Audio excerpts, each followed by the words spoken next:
What's good, Chaotic Nation? It's your boy, Chaos here, and today I'm here to discuss the news that was revealed during the Pokémon Direct this past week.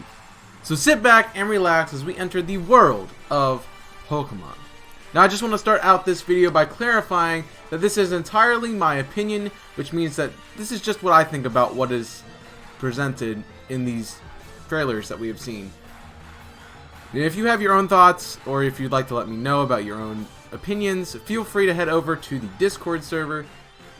Check out the link in the description down below for that, and leave a comment in the comment section channel, as that is the new way to interact with the channel since all the YouTube stuff. But let's move on into this video. First and foremost, we should begin with one of the biggest surprises to come out of the Pokémon Direct, at least for me. The announcement of a remastered Pokémon Mystery Dungeon game. I say remastered since this is a new Pokémon Mystery Dungeon Rescue Team DX, and it's essentially just a re-release of Pokémon Mystery Dungeon Red and Blue Rescue Team with newer graphics. The only differences I have seen is the inclusion of the Empowerment Seed, which allows Pokémon to Mega Evolve, and some even newer Pokémon showing up in this game. Since the original was created in Generation 3, so only Pokemon that were found in the first 3 generations were put into the game. Now, I'm not totally against Mystery Dungeon making a return, but I much would rather prefer a new storyline rather than what I anticipate to just be an enhanced version of the original games. Now, from what I saw, there will probably be a little bit of a deviation from the original games. The games could have a lot of extra content maybe in them, since they tended to make the legendaries bosses of dungeons, so maybe some of the newer legends will be implemented into the game, which would be cool, and maybe there could be new dungeons for them. Now, if I could just get past the feeling of this just being a remastered game, maybe I would play it. Now, while I usually like the traditional Japanese art styles, I tend to prefer them to not be in my video games. I think this is a minor complaint though, and it really won't change much of the games, and I mean, it still looks good, so I really don't think it's going to deter me too much from playing these games or even enjoying the art style itself. The other thing that was brought about in the Direct was the Pokemon Sword and Shield expansion passes. Now, I'm very happy about this, and I am glad that they've took this route rather than making another enhanced version. Hopefully this is a continued pattern that we see as we get more games down the road. First, I want to break down these new locations. I think these two areas are very well designed and conceptualized. They look absolutely stunning, and I'm excited for the explorations that I will have in these new areas of the game. I am, however, skeptical about the new Pokemon being brought into the games. I am happy that Slowpoke got a Galarian form, since it is a Pokemon I personally like. I am excited to see its evolutions as well. I am getting more of a psychic electric type vibe from Slowpoke, which I think is a cool type combination, and I'm hoping that is what it turns out to be, because it would be really cool on a Slowpoke, especially if they keep the stats similar.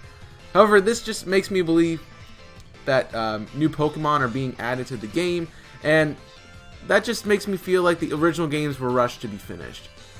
I feel like they could have waited to release the games a little bit longer and, just given us all these things at the beginning rather than having to wait for an expansion pass. I mean, I would have totally been better just waiting for the games. No problem for me. I do like the expansion pass better as a solution to adding new content to the games rather than buying an enhanced version. But I still would have been very okay with just waiting a bit longer at these games.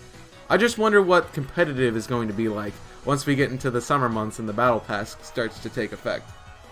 The dojo storyline looks interesting in the expansion pass, but I feel like it has a lack of substance. I feel like it's going to be something similar to how the battle tree and the battle tower worked in the past generations, where you have to defeat trainers consecutively, and once you have win enough in this dojo, you'll finally get the legendary Pokemon. I like the Urshifu line. I think it fits well with the dojo theme. Again, I'm not very happy that it is a evolution in a legendary, because I think that is really stupid, but everybody's allowed to have their own opinions about it. I just think that a legendary Pokemon should be rare, and a rare Pokemon probably shouldn't evolve, if you know what I mean.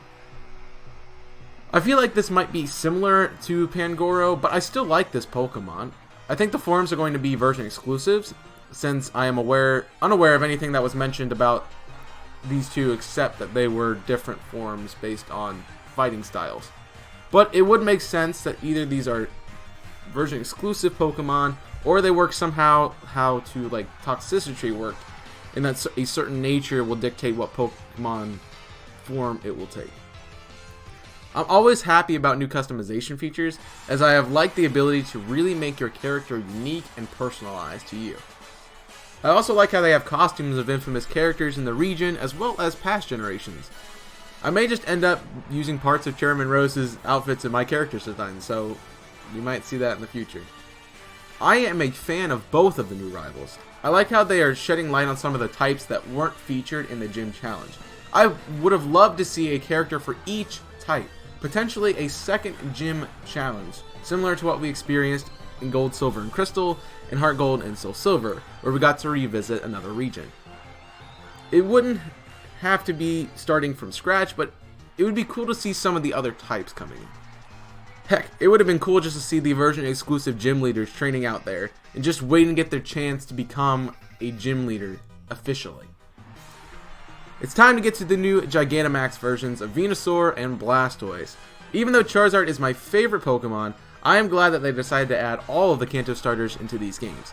It just seemed odd that Charizard was the only one of the Kanto starters that was in Galar, since the other two weren't. Venusaur's design is okay. I'm not really too excited for it, nor do I hate it. It just kind of makes it look more derpy in my opinion, and I guess that's fine. Blastoise looks like a giant mech, which is cool, but I'm still not super into it. I think both designs overall are fine, but they still aren't going to make me choose them over my boy Charizard. Speaking of Gigantamax starters, why did we not have Gigantamax Rillaboom, Cinderace, and Inteleon to begin with when the games were released? It makes perfect sense that these forms would have been implemented in the actual games in the starter you first chose.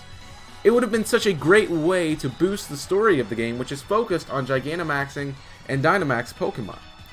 I felt the same way back in Generation 6 when the starters didn't get Mega Evolutions, which they obviously should have. I mean, Greninja got Ash Greninja, but no one really, we don't talk about that.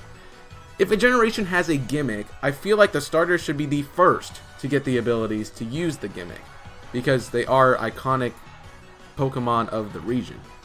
I think that all three of these Gigantamax forms are great. They are probably three of my top 5 Gigantamax forms that we have seen so far.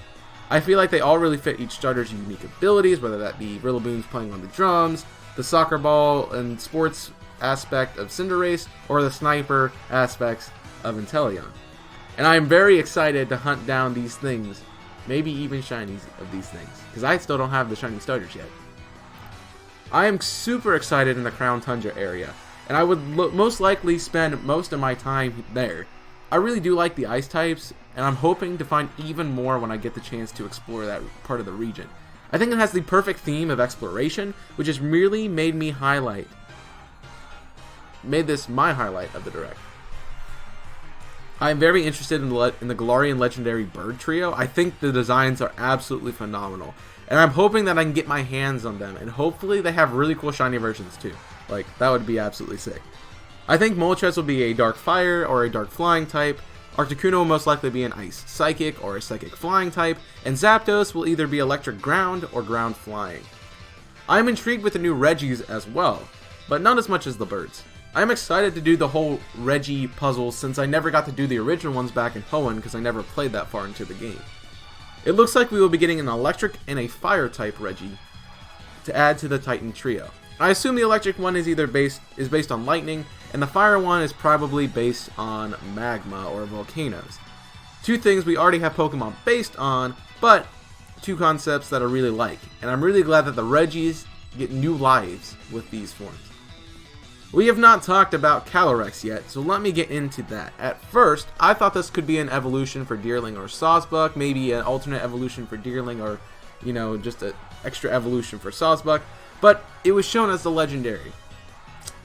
I like the idea of the Pokemon, I just think the design is a bit odd. The silhouette made it look like a jellyfish, and the long arms and legs make this thing just look creepy and off-putting, which makes me generally dislike it as of now. Another thing I'm not very happy about is I've never been a big fan of all the legendaries being in the game, but you know, since I've done Showdown Lives and I've started playing in the Uber tier of Smogon more, I can understand having more of them in the game. I think it's a good thing for them to be put into the game. However, the legendary Pokemon take up spots that other Pokemon could be occupying, and you know, I'd rather see some of the regular Pokemon instead of legendaries, in my opinion. Finally, I am glad that Pokemon Home is coming out soon. I am so excited to start transferring some of my Let's Go Shinies into the new games, as well as some of my competitive Pokemon that I've built in the past games.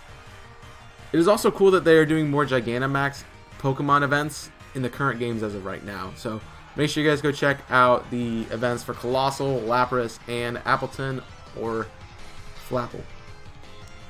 Overall, I really did enjoy this Direct, and I'm excited to get these releases when they come out. Well, maybe except Mystery Dungeon. I have not sold on that one yet, so maybe you have to convince me. I'm worried about how the DLC does affect these new games that are going to be coming out supposedly this year.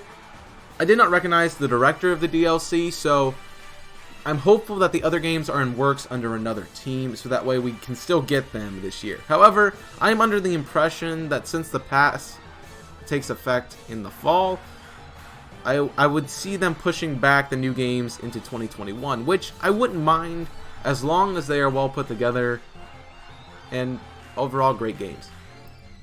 Well, that's all I have to say about the recent Pokemon Direct. As I mentioned before, if you want to let me know your opinions about what I covered in today's video, head over to Discord, link in the description below. It is crucial that you join our community over there, as YouTube regulations are affecting a lot of channels on YouTube, and mine is no exception. Regardless, make sure you leave a like, subscribe, and share this video with a friend to show your support for the content I am making and to never miss an episode of anything that comes out on this channel. Thank you guys for watching. I hope you enjoyed, and until next time, my name is Chaos, and I'm signing off. Stay safe, and as always, burn it up.